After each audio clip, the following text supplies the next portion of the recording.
This is Studio One at CBS.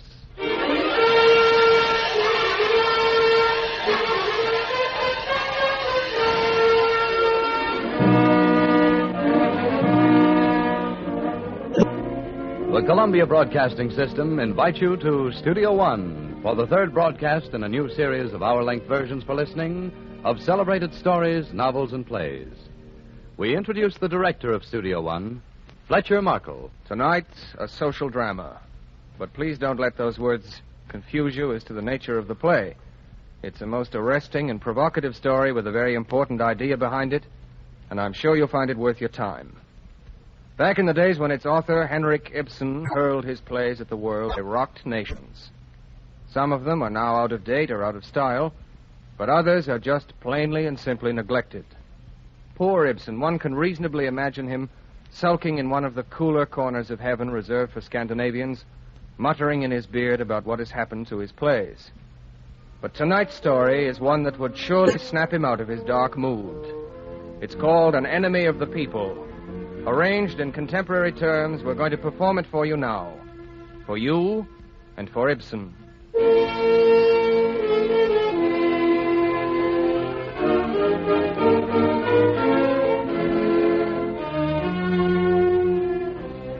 From Studio One, CBS presents An Enemy of the People by Henrik Ibsen.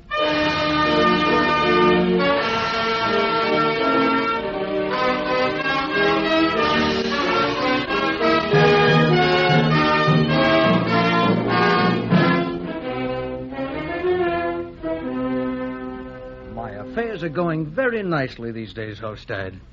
That was the voice of Dr. Thomas Stockman. You've met him somewhere, or someone like him. He's slipping over into the heavy side of middle age. He's a family man with a grown-up daughter, Polly, and two sons in their teens.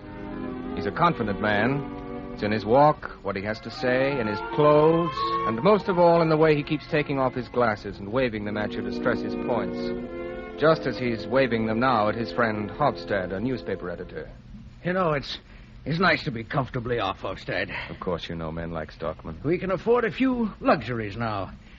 Catherine says I almost earn as much as we spend. Doing all right then, Thomas. Oh, yes. Here, Hofstad, can I fix you up another drink? Confident is right, since Dr. Stockman became medical officer for the big new health resort here in his hometown. He's worked up a nice private medical practice, too. His stock is pretty high among the townspeople because it was his idea developing the rather unusual mineral waters just on the edge of town. There you are, Hofstad. Just the way you like it. Oh, thank you, Thomas. That fellow Stockman is talking to, Hofstad, he's a very good friend of the doctor's. He's editor of the People's Messenger, the local paper. Some people consider him pretty far advanced politically. That's one of the things Dr. Stockman likes about him. If Hofstad is the advanced element in the town, I suppose the doctor's brother, Peter, is at the opposite end of the scale of morality. Peter Stockman is the mayor of the town, and he'll probably get elected again next year if his speeches are dull enough, and they are, and if he compromises enough, and he does. Peter Stockman is also chairman of the board of directors for HR Enterprises, Health Resort Enterprises. He's done all right for himself. The two brothers never got along very well together. Too many differences between them. Peter, you don't appreciate this town as I do. Having to live so long away from it in my little outpost up north, hardly seeing anybody. Then to come back here, so much going on, and the community spirit. I appreciate the town. Yes, the town's all right, Thomas. Now with the new health resort, well, if it's a success, then we all gain. It isn't just the money. It's having all kinds of things to work for and fight for. That's what matters. Is it? I'm really happy here as health officer, so comfortably off. Able to provide some comforts at last for Catherine and the children. We nearly starved up there in the north. Oh, now, Thomas, you exaggerate. Oh, I don't mean starvation from not enough to eat, but starvation for mental stimulation. Oh, the joy of mixing with progressive and inquiring minds like Hofstad. Say, what's this article of yours Hofstad's going to print in his newspaper? Oh, that. It's It's about the health resort, I hear. Yes, it won't be going in the paper for a while yet, though. Why not? Oh, I'd rather not talk about it just now. Look here, I'm entitled to know about all arrangements regarding HR Enterprises. You should route that matter through the proper channels, businesslike. I see you've heard rumors. Well, you have to check with your superiors. They're held responsible. Well, Peter, it's too soon to talk about it. Yes, you think you can say whatever you like and even write it. But believe me, this high and mighty independence, you'll pay for it sooner or later. Yes, Peter. I'm serious. You always are, Peter. And about the wrong thing.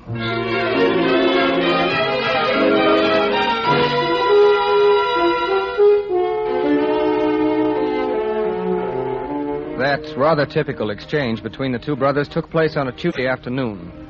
Neither knew how close they were to the most violent battle the two had ever had. The thing that set it off came that night. The doctor was sitting at home fooling and laughing with his family, and his father-in-law, Morton Callum, was over that night, too, in Hobstead, and Stockman's daughter, Paulie, a schoolteacher, came along late.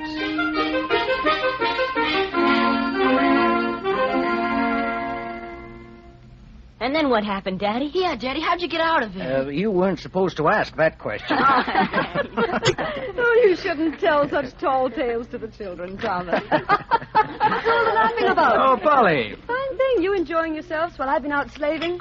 Come on in and join the party. Sure, Mr. Hofstad. Well, Polly. Hello, Grandfather. You here, too? Yes, I came to see you. And you weren't here. Oh, golly, am I tired. Is there any more tea there, Mom? Get yourself a cup off the sideboard. Whole day teaching and 2 hours night school on top of that. Well, do you think your students learned anything? Sure, a bunch of smug lies. Come on, move over, Dad. Let me sit down. All right. Polly, now, don't talk that way about your teaching. It's a wonderful profession. Come on, Dad, over. All right. And none of your lectures, Mother, about the fine privilege of serving impressionable young minds. There's room enough there for you, Polly. You're not that big yet. Oh, I gained another pound today. Teaching may be a noble calling, but it's darn sedentary. You'll become a fine, plump woman in no time. Oh, that's terrible, Grandfather. Oh, say, Dad, I forgot. I have a letter for you. A letter? Who's it from? Wait a minute. It's here in my purse. Here it is. Postman gave it to me just as I was going out this morning. I didn't have time to come back. So you Here carry you are. my mail with you all day. I've been expecting this. What is it, Thomas? Just a minute.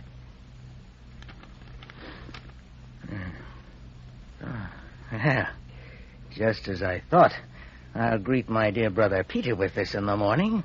Now the town will have something to get head up about.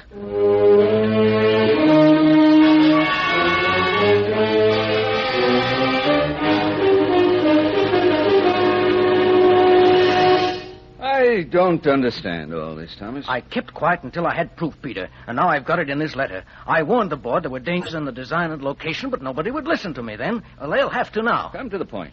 You know what this health resort we've sunk so much money in to attract tourists and invalids... Do you know what it really is? What is it? The whole place is a pest house. Our health resort? Health? It's polluted. It's saturated with disease.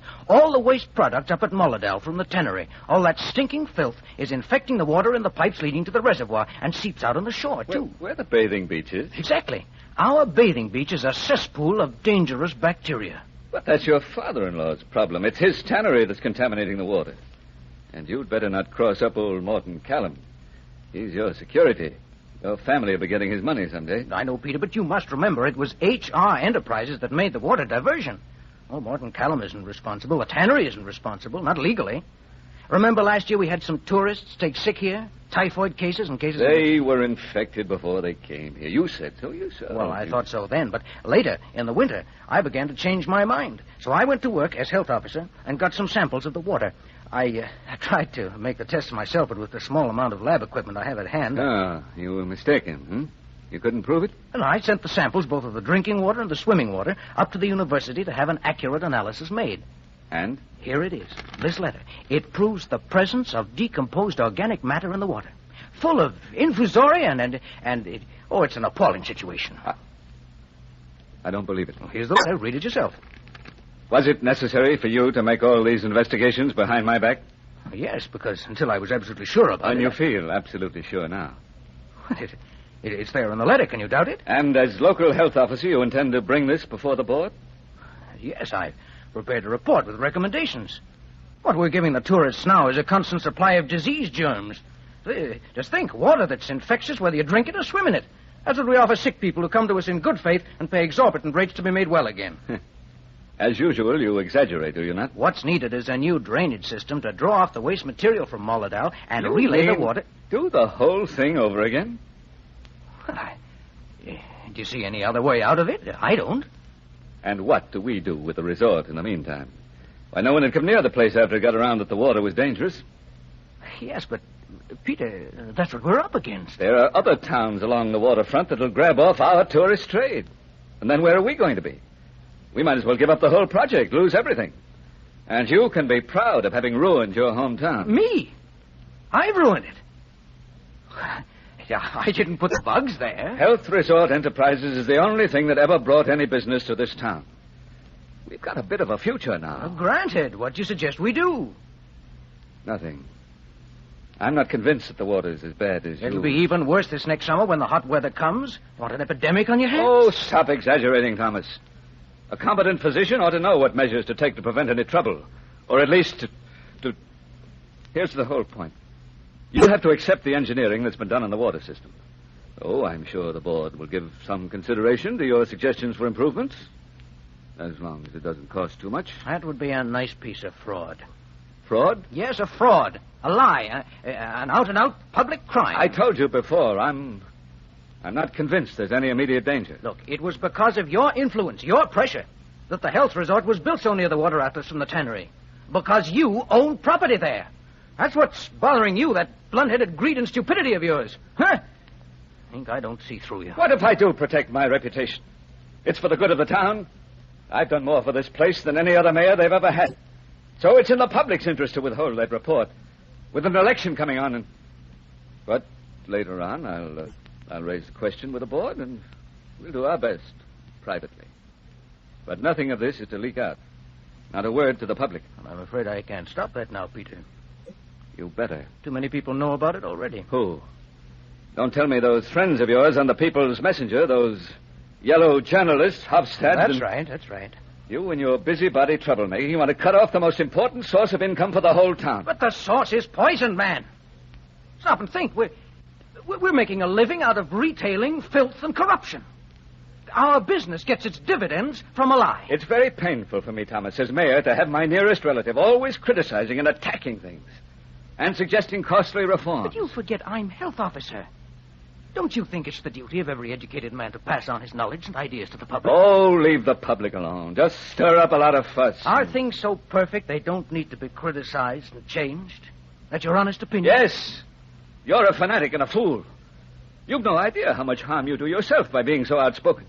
You fight with the authorities and you fight with the businessmen. You disregard everyone you should have some consideration for. You've forgotten completely that it was I who got you your appointment as medical officer for the resort. I was entitled to it. I was the first one who saw that the town could be made into a successful health resort, and I was the only one at the time. I had to plug away at it for years, and I wrote and wrote. Well, it wasn't the moment for it. As soon as the opportune time came, I and others, practical businessmen, took the matter up. Yes, and made this mess of it. Pretty bright bunch. Thomas. What? Look. Now, we're brothers, Thomas. I want you to do something. But if you don't, I'm going to get tough, too. Oh, you are? Since you've been stupid enough to let this matter get out when it should have been treated as official and confidential, you're going to make a public retraction. A retraction? How? After further investigation, you will come to the conclusion that the situation isn't as bad as you figured in the first place. You expect me to... also, you'll make a public statement of your confidence in the Board of Health Resort Enterprises and in their great readiness to remedy any defects or any possible defects. Oh, but you won't be able to fix it by tinkering here and patching there. It's impossible. How can I say it more emphatically? Impossible. Maybe I should remind you. You have no right to a private opinion. No right? As a subordinate member of the staff of HR Enterprises, you have no right to express any opinion which runs counter to that of your superiors. Oh, but this is too much. I'm a doctor, a man of science. And you tell me I've no right in my own field This isn't a matter that's just scientific. It's more complicated and involves economic as well as technical. I don't care what it involves. You a pack of... I won't allow it. I, your superior, and you'd better obey me or you'll... Obey you! Hofstad has that article of mine, and all he's waiting for is my word to go ahead and print it. Well, now he'll get it. Anything to embarrass us, the people who are trying to run the community. I'll get Larson's support, too. Larson? As chairman of community welfare, he's as interested in health as I am. Don't forget he's also president of the Taxpayers Association. Larson won't support you. Ah. Peter, dear Mr. Mayor, that does worry you a bit, doesn't it?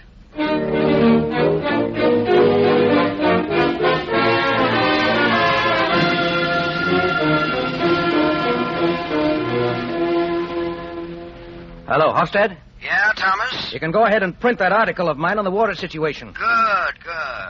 We'll hit them hard. Go in today. I'd also like you to run a news story on the reception I've received from the authorities. Sure, I'll take it. I'll pound it out and bring it right over. Fine. You didn't get very far. Nowhere. See you. Right.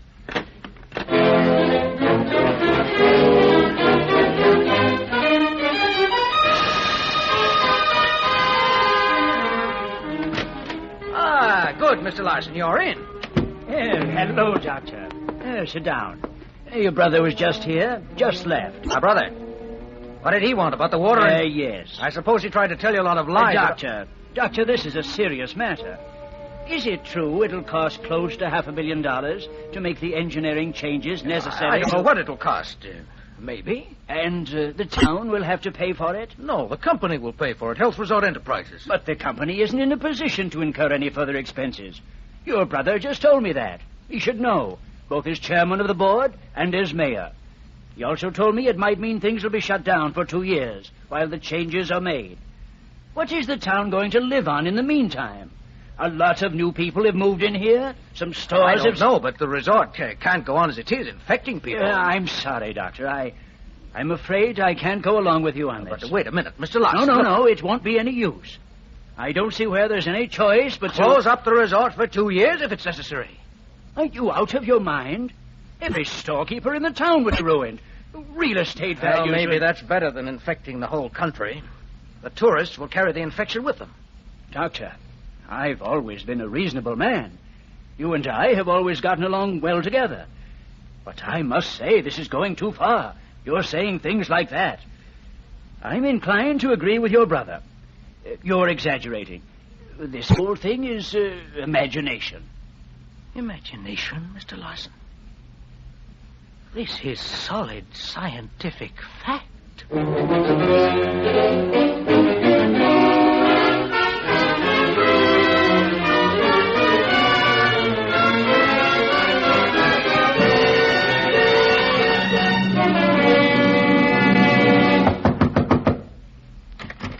Here, Howstead, I'm late. Print this too. Print it. Oh, hello, Stockman.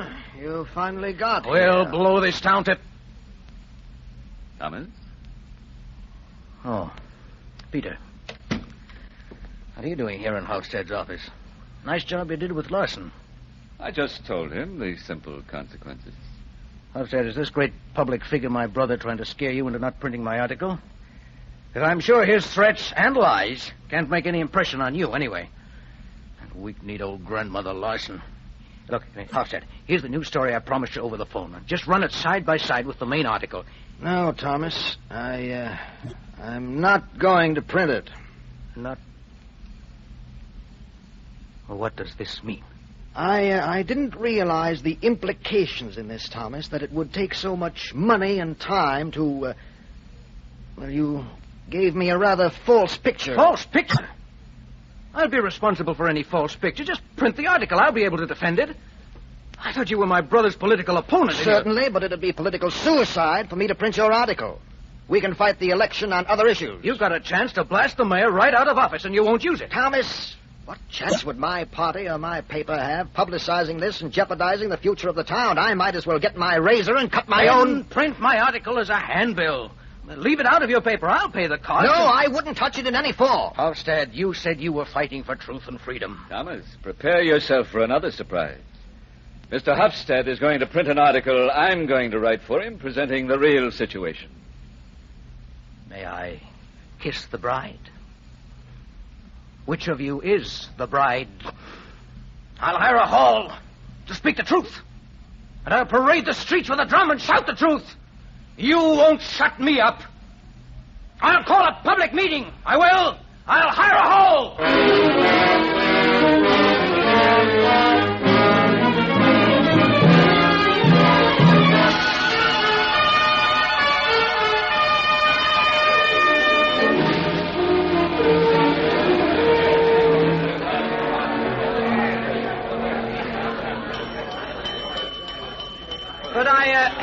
Could I have your attention, please?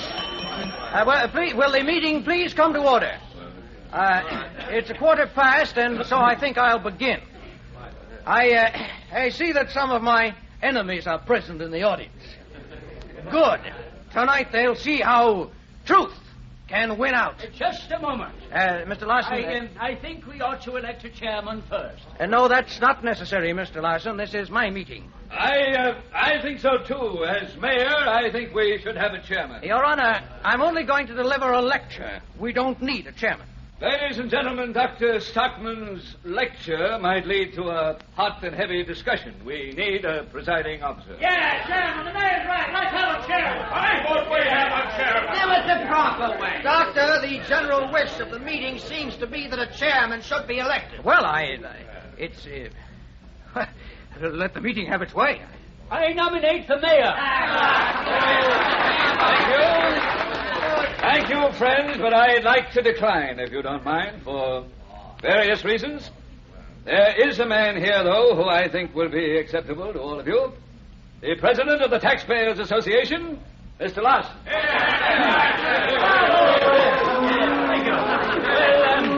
Well, since my fellow citizens want it, very well, I'll take the chair. Well, then get up there on the platform. Yes. And now, as chairman, I'd like to say a few words. He always does. I'm a quiet and peaceful man who believes in discreet moderation and in moderate discretion. Anybody who knows me knows that. You tell him, Larson. You bet. I have learned in the school of life and experience that moderation is the most valuable virtue a citizen can possess, especially in these times. Hear, hear. I would therefore suggest to our esteemed fellow citizen, Dr. Thomas Stockman, who has called this meeting on his own initiative, that he should keep strictly within the bounds of moderation. 3 cheers for the Moderation Society. No interruptions, gentlemen, please. I see the mayor has his hand up. Yes, you have something to say, sir? Mr. Chairman, in consideration of the close family relationship between myself and the present medical officer of Health Resort Enterprises, I'd rather not have had to say anything this evening. But my official position with regard to the resort and my concern for the vital interests of the town in general force me to put forward the motion. I'm sure none of you want any unreliable and exaggerated accounts of the sanitary condition of the resort and the town spread around. Therefore, I should like to move that this meeting vote not to permit the medical officer to give his proposed lecture. Not permit me? What trick is this? Doctor, please, do not interfere with our meeting. But it's my meeting. Doctor, you're out of order. But very well, go ahead. Ladies and gentlemen, in my statement published in the press, I presented the facts, the truth to the public, so that every fair-minded citizen could form his own judgment on the issue. It's pretty obvious the medical officer's insinuations are an insult to the leading and most highly respected citizens of this community. But more important than that, his proposals would saddle every taxpayer in this community with increased taxes. Do you want that? Order! Quiet! Order! I must say that I agree with the mayor.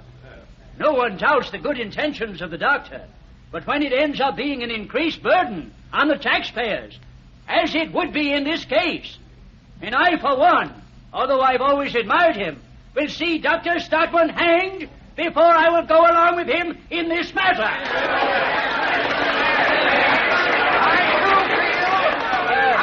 Mr. Hofstad, you may speak, Mr. Hofstad. I, too, feel called upon to explain my position as editor of the People's Messenger. Now, Dr. Stockman's agitations for greater health measures in the town seemed to be gaining a certain amount of sympathy at first, so I supported them impartially, as is the policy of our paper. In this issue, too, we were going to support the doctor, But then we began to suspect that we'd allowed ourselves to be misled by misrepresentation of the facts. Misrepresentation? How do you know? You haven't even heard the facts yet. Shut up, please. Don't interrupt. As you know, my paper, The People's Messenger, on broad international questions sometimes goes quite far, really quite advanced. But in dealing with purely local matters, experience has shown that a newspaper ought to proceed with a certain caution. You can say that again. Now, it's pretty obvious. It's pretty obvious in the matter before us that our health officer, Dr. Stockman, has public opinion against him. Now, what's an editor's first and most obvious duty, gentlemen? Isn't it to print what the readers want? And isn't it up to him to work persistently and conscientiously for the welfare of those whose opinions he represents, his readers, the public? Or is it possible that I am mistaken in that? Right, Hofstad. You better print what we believe in. Yeah, sure. I never liked your paper. You have no idea. You have no idea what a severe struggle it's been for me to break with Stockman, a man who's been my friend. Stockman, did you break with? The mayor or the doctor? My duty to you forces me to break with Dr. Stockman. I will now put the mayor's proposition to a vote that the medical officer not be permitted to lecture. There isn't any need. Tonight, I have no intention of dealing with all that filth down at the resort. I've got something else to speak about. Mr. Chairman, I'm a taxpayer, and so consequently, I have a right to speak too. And my absolute, unswerving, and inconceivable opinion is...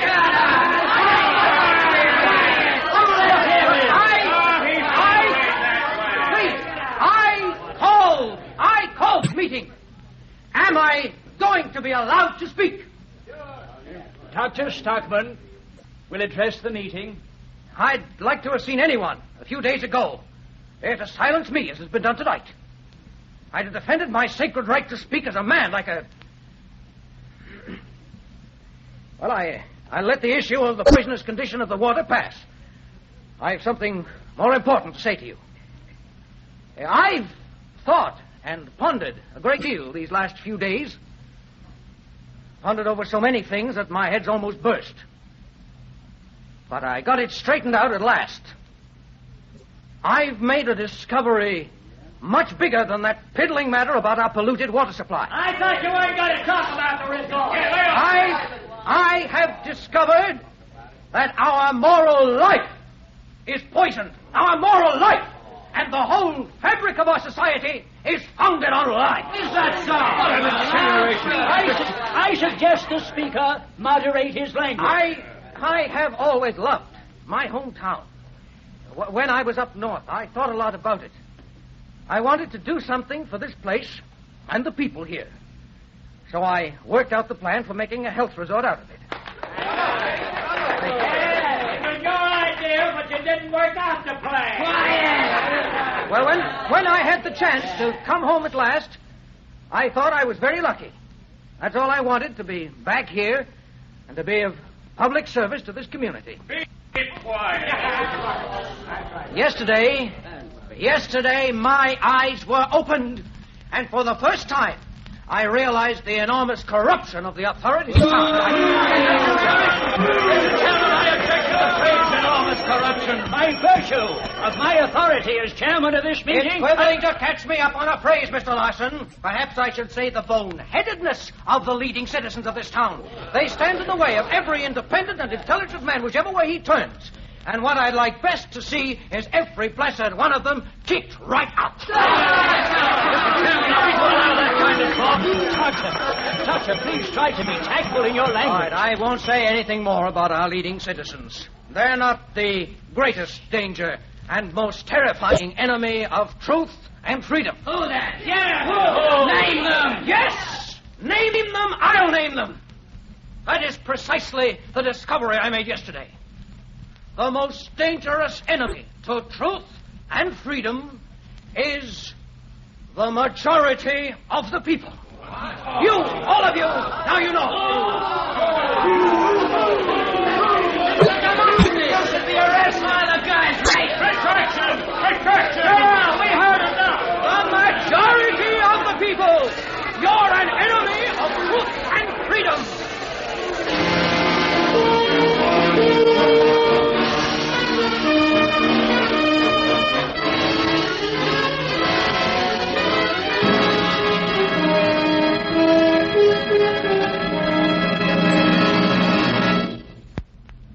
This is Studio One at CBS, presenting as its third broadcast in a new series of hour-length dramas, An Enemy of the People by Henrik Ibsen. The story will resume after a pause for station identification. This is CBS, the Columbia Broadcasting System.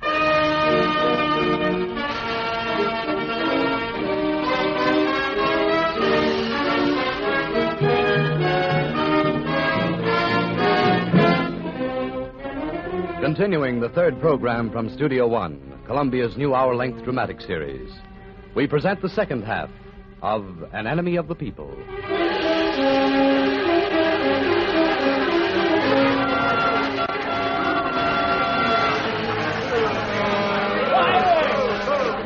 Quiet, please! As chairman, quiet! Quiet, order! Quiet!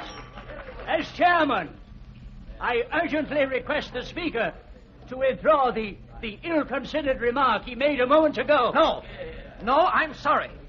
It's the majority in this town denies me my freedom and tries to keep me from speaking the truth. The majority always has right on its side. Are we not taught so in school? And true, that is one of those political lies you leaders have used to blind the...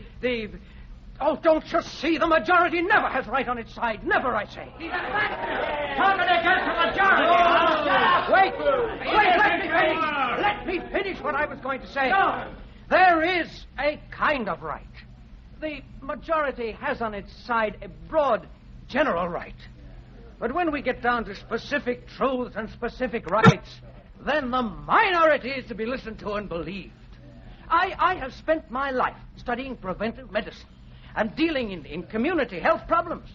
And I tell you that the water here at the resort is teeming with disease. But you don't want to believe me. You won't talk about that. Yeah, lay off that. But that is the subject. That is the subject I'm an expert in. And you won't listen to me. Why should we? I'm talking money. Look, won't you admit that there are some men in their own fields who have climbed far, far above the rest of us? They are fighting for truths newly born. They are right, and we, the majority, are wrong.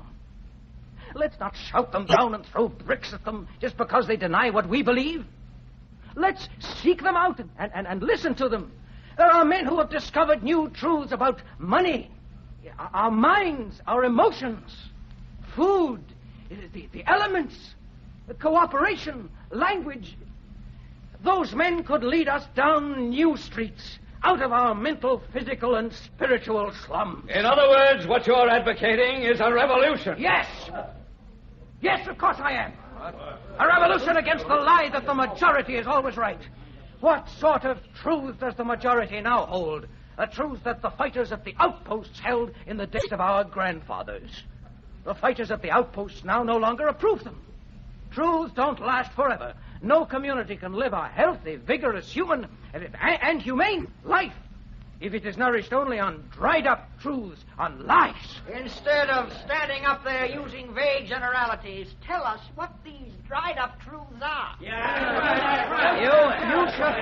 should know, Mr. Hofstad. Most of the tired truths that have become lies are in your paper, The People's Messenger. When problems are far away and can't affect you, your heart bleeds for humanity. Hofstad bleeding for humanity. But when the problems are close up in your own town, that's something else again. Prove it, Dr. Stockman. You didn't want to hurt your paper circulation or scare your advertisers.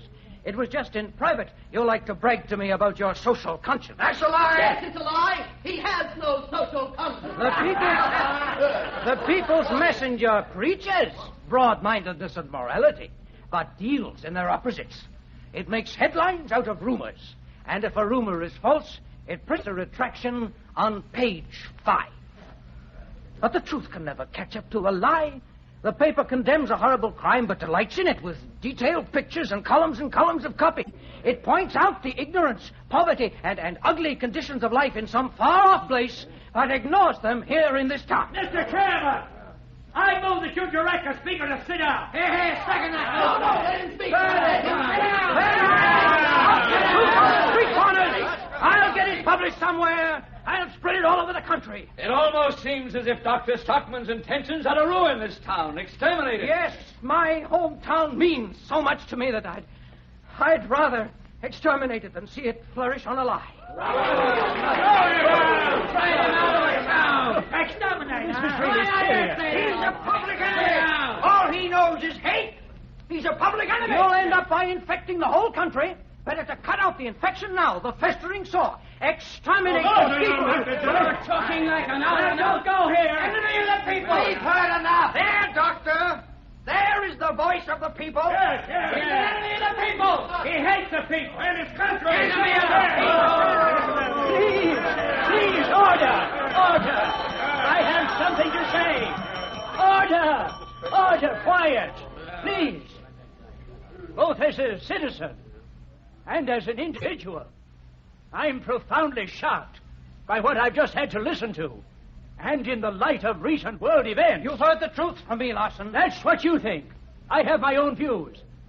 Ladies and gentlemen, I'm obliged to subscribe to the opinion I've just heard from the audience, my fellow citizens.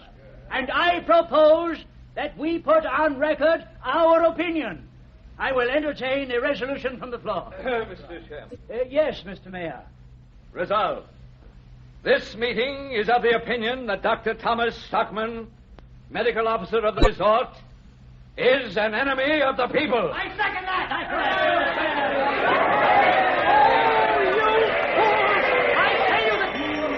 I call this meeting. You can't... We cannot hear you now, Doctor. You're out of order. A formal vote is about to be taken. Now, a show of hands, please. All those against the resolution, those against. 1, 2, 3, 4. Is your hand up or down? Down. 4, 5, 6, 7. I thank the few of you who... Now, all those in favor of the resolution, raise your hands. Remember what I said. Carried by an overwhelming majority. This meeting of citizens declares Dr. Thomas Stockman to be an enemy of the people. Meeting is adjourned. Wait! You'll hear more from this enemy of the people before he leaves you behind him. I'm not so forgiving as you might think. You won't find me saying, I forgive you, for you know not what you do. It is a blasphemous comparison, Dr. Stockman. He's threatening us now, is he? Let's run him out of town.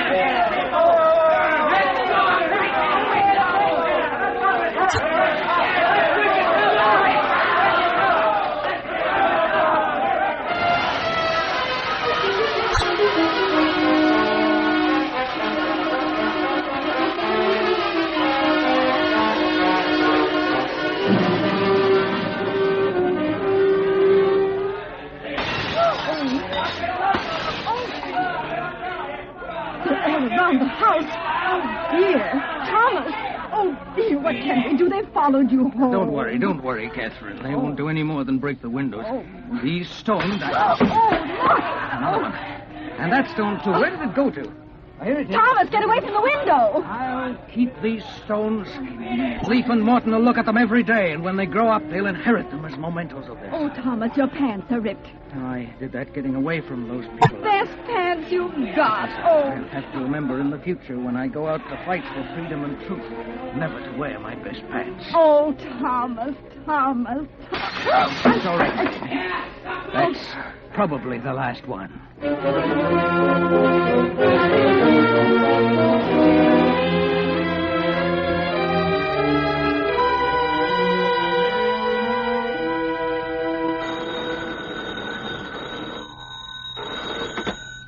Hello? Oh, good morning. Is this Dr. Thomas Stockman? Good morning, yes. This is Mr. Hedberg, your landlord. Oh, hello. What can I... I thought I'd better phone you and explain. You see, I am in a dependent position. I don't like to do this, but, well, I hope you'll understand, Doctor. Understand what? I'm sending you notice to vacate. Your what? I'm forced to ask you to leave your, my house. It's nothing to do with me. It's nothing personal, Doctor. I want you to understand. Public opinion compels me to... Yes. I don't dare offend certain influential people in the party I belong to. No. No, of course, Mr. Hedberg. I see. Thank you for calling. Well, Doctor... Goodbye. Landlord, we'll be getting a notice in tomorrow's mail, Catherine, to move out of here. Move out? Not wasting any time getting things organized against the enemy of the people. Oh, now that's ridiculous. Who thought up that name? You've never been that. You can't be, Thomas. Oh, don't be too sure, Catherine. To be called an ugly name, enemy of the... Sticking here in the pit of my stomach, eating away and nothing Thomas, dear, you were a bit reckless. No, most of the things I said I believe. They're true. Maybe I did get carried away at the last. But I get so mad at the people. I expect so much of them, and I'm always disappointed. I shocked them, didn't I? Maybe that's not bad to jar them a bit so they won't be so sure of everything. If someone can get them to doubt and wonder and try to find out, then maybe we'll be able to stumble through. I keep hoping.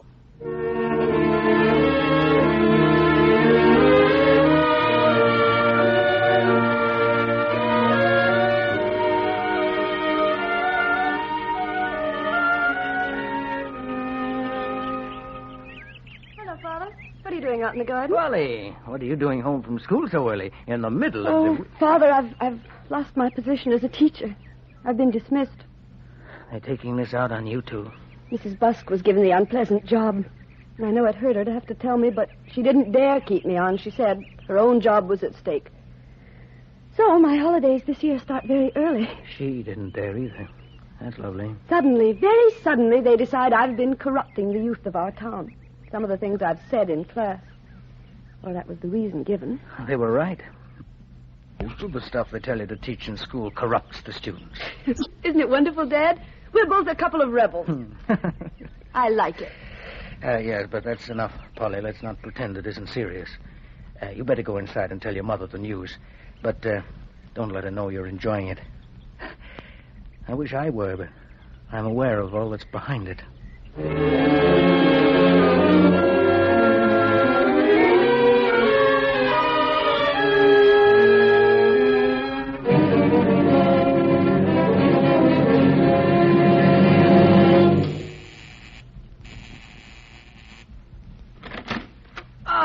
My dear brother, I've been expecting this call all day. Oh, you have? Come in. Thomas, Well, out with it, Peter. You look as though you're the one who's been badly treated. This document from the Board of HR... my dismissal. Yes, dating from today. We're sorry to have to do it, Thomas, but because of public opinion, we don't dare... Don't dare. That again. You might as well know the whole situation, Thomas. From now on, don't expect any private medical practice in this town either. And who do you think you are to... Why do you say that? The Taxpayers Association is circulating a petition asking people to pledge not to employ you because of the way you insulted the town. Public-minded Larson's little group. Thomas, it might be advisable for you to leave the place for a little while. Yes, that would be convenient, wouldn't it? Yes. Then, when you've had 6 months to think things over, maybe you could persuade yourself to write a few words of apology, admitting your error. And I might be reappointed to my old position. It's not impossible. But, tell me, what about public opinion? Oh, public opinion is easy to mold. But we'll need an admission from you that you made a mistake. Oh, so that's it.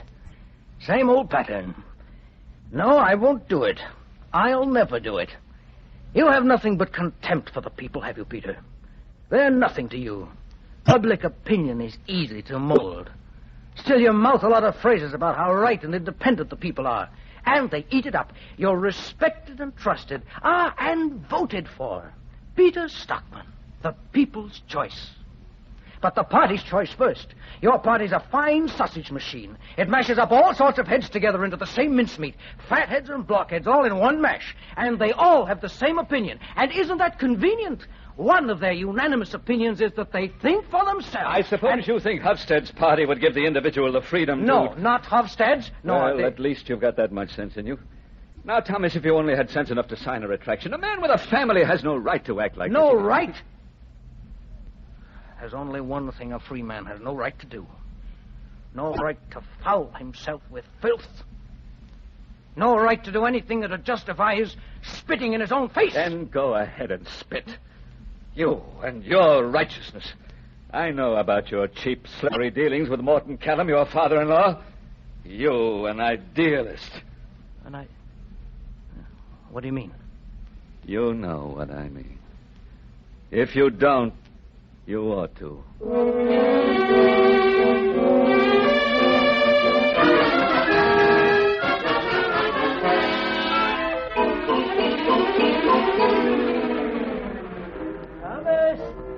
Thomas! Hey, Thomas! What's your hurry? Oh, Mr. Callum, I was just on my way over to your place. I yelled at you half a dozen times. Yes, lucky I ran into you. Look here, my brother Peter's just been talking to me. I didn't think he would. Not after that meeting last Now, night. he accused you and me of some slippery dealings. Have you any idea what he's trying to... Slippery dealings. Nothing. It's just a straight matter of business. What's a straight matter of business? Oh, let Peter talk. He's just whining because we're smarter than he is. Eh, Thomas? Here, look. Look what I've got here. Just on my way over to the bank. Put them in my safe deposit box. Oh, but these are stock certificates of the Health Resort Corporation. Yes, they weren't hard to get today. And cheap, Thomas. You've been buying them? As many shares as I could pay for. But, Mr. Callum, you know the state of affairs Look, of the... Thomas, now, if you behave reasonably, you can soon put the resort back on its feet again. I've invested most of my savings in these shares. Stock your Catherine, Polly, and the boys will get when I pass on. Oh, no, you shouldn't Meanwhile, have... I can net a nice profit on them if you just... If I what? If you just say that on further investigation you find there's no pollution from my tannery. But there is. You can say that there isn't. Now, look, Thomas, your family will need the money from these shares. You'll probably never make much. Not at the rate I'm going. Well, then, if you still insist that my tannery is poisoning the resort, it'll be exactly the same as tearing the flesh of your own wife and children. Why couldn't you have consulted me before you went and bought those shares? They're just trash. Trash? Yes. If you stick to your mad idea, these shares won't be worth much. Why have you put me in such a position? You know I'm very concerned about my family's welfare. They've gone without so much for so long. Well, it's up to you whether these shares become worthless. Now, just a word from you, Thomas. Oh, that's what you are. My father-in-law, too, deals only in money. Come. I know you're upset, so I won't demand an answer this minute, but I must know, one way or the other, what you intend to do by 2 o'clock this afternoon. 2 o'clock this afternoon? Yes. If it's no, well, I'll have to work out some way of unloading, and your family won't get a cent from me. Thank you.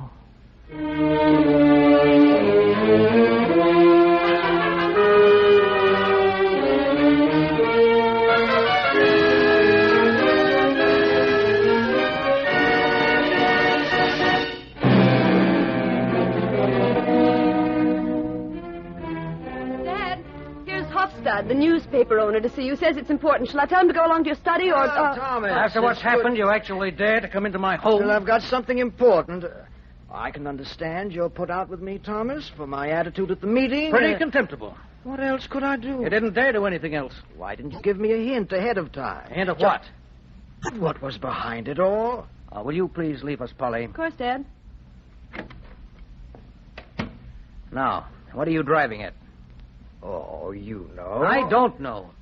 Thomas, don't you think it would have been smarter to get somebody else besides your father-in-law go around buying up shares of Health Resort Enterprises? Someone who wouldn't have been linked with you, and you shouldn't have come out personally and attacked the resort. Could have been done anonymously, just as effectively. I know about these things. You should have consulted me first, Thomas. Is it possible? You've got to be more... What do you want? I'm willing to put my paper The people's messenger at your disposal. What about public opinion? Aren't you afraid of the storm that'll break over our heads? Oh, we'll ride it out. But you'll have to be ready to change your tack soon as your mudslinging's done its work. And my father-in-law and I have got hold of all the shares for next to nothing. Your reason for wanting to get control of the resort is mainly scientific, I'm sure. Oh, of course. And we'll tinker with the drainage pipes a little and dig up a bit of the shore, and it won't cost the town a nickel. But then, that'll be all right, eh? Sure, with the people's messenger behind you. But, Halstead, I should apologize for asking such a question, but what do you get out of this? Well, to be honest with you, Thomas, I'd prefer to help you without getting anything out of it. But the people's messenger's in a rather shaky financial state, not going very well, you see, and I'd hate to see it fold up now when there's so much work to be done here in a political way. Naturally. And it'd be an awful blow for such a friend of the people as you. But I am an enemy of the people. Remember that? Now get out! Go on, get out before I strangle you. Wait, Stockman! I am an enemy of the people!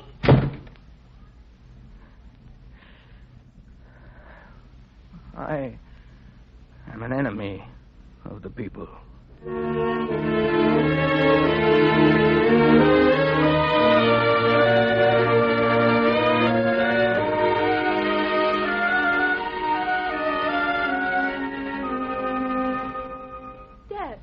Dad, what's wrong? Oh, it's nothing. Thomas, what was all that shouting about? I'll tell you later. I've got to make a phone call first, right away. Thomas, the two boys have come home from school, too. They were fighting with the other kids. Yeah, but the other kids started it. Hello? Hello, Mr. Callum? Yes, Thomas? It's 2:00. My answer. No. No! What was that about the boys? Hello. Here they come. That was a strange conversation with Father. What are Leaf and Morton doing out of school at this hour? Don't tell me they're not... Daddy, we have to stay home for a couple of days. Yeah, we got in a fight. Good. Well, that wipes the slate clean. The whole family's kicked out. Oh, I guess the only thing we can do is move to another town. No, I'll be hanged if we're going away. This is where the fight's going to be, and this is where we're going to come out on top. We'll get another roof over our heads somewhere in this town, and then I'll go to work. But you haven't got your health resort appointment anymore. And if they won't let you carry on private practice... I've got the poor people to fall back on, haven't I? Those that don't pay anything. After all, they need me most. And I'll preach to them in and out of season. Oh, now, Thomas, you know how far you get with your preaching. The last few days... Now, Catherine, don't be silly. Am I going to be run out by stupid public opinion? No, thank you. I'll stay. What are we going to do for money? I don't know, and I don't care. We'll have bills instead. I want to drum into the heads of these people that the majority is an enemy of freedom, that party politics strangle every young and vigorous truth, that considerations of expediency turn morality and justice upside down, and that it'll all end in chaos or tyranny. Oh, I know I'll be vindicated on the issue of the contaminated water when an epidemic breaks out. I'll be needed then. But will they get the significance? Will they see the larger pattern? Hey, Morton, what's that? Morton, have you got a black eye? Oh, no, that's just dirt. That's not dirt. Well, sure it is, Mom. So you two kids got kicked out of school, eh? Just a couple of days, Dad. No. You're never going to set foot in that school again? No more school? We can play all the time? Thomas, I'll educate them myself. You won't learn a blessed thing. Oh, boy. I'll make progressive and high-minded men out of you. You can help me, Polly. Not afraid I might corrupt them. But 2 young children aren't enough for a school. We'll get a dozen more. Kids who hang around the streets. Kids that our solid citizens ignore. Unless they steal something. I'm going to experiment here. Might come across some exceptional heads. What are we going to do when we all become progressive and high-minded men? Drive the wolves out of the country. If they don't drive you out, Morton. Drive me out? Now, Catherine, when I'm the strongest man in the town, I'll go further than that. I'm the strongest man in the whole world. Gee, are you, Daddy? Are you stronger than... Shh. You mustn't tell anyone just yet. This is a secret. But I've made a great discovery. Oh, no, Thomas, not another one. Yes, come in close. This is it. The strongest man in the world is the man who stands most alone.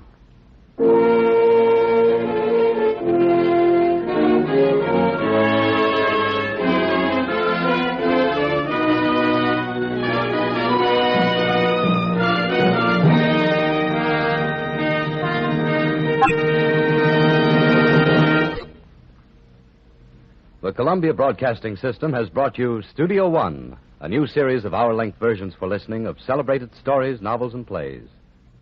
Tonight from Studio One, you have heard Fletcher Markle's production of An Enemy of the People by Henrik Ibsen. The adaptation was prepared by Len Peterson, and the original music composed and conducted by Alexander Semler. Now, for your interest, may a producer now introduce the principals of the cast. Featured tonight is Dr. Thomas Stockman. Mavor Moore. As Peter, his brother. Paul McGrath. As Mrs. Stockman. Hester Sundergaard. As Hofstad, the newspaper editor. Frank Behrens. And as Larson. Ian McAllister. Next Tuesday night from Studio One at CBS, baseball and summertime and romance. And a young man called Alibi Ike. That's his name according to Ring Lardner, who wrote a wonderful story about him. But actually, his name is Legion. Until next week, then, and Ring Lardner's Alibi Ike, this is Fletcher Markle with a good night and thank you from all of us in Studio One.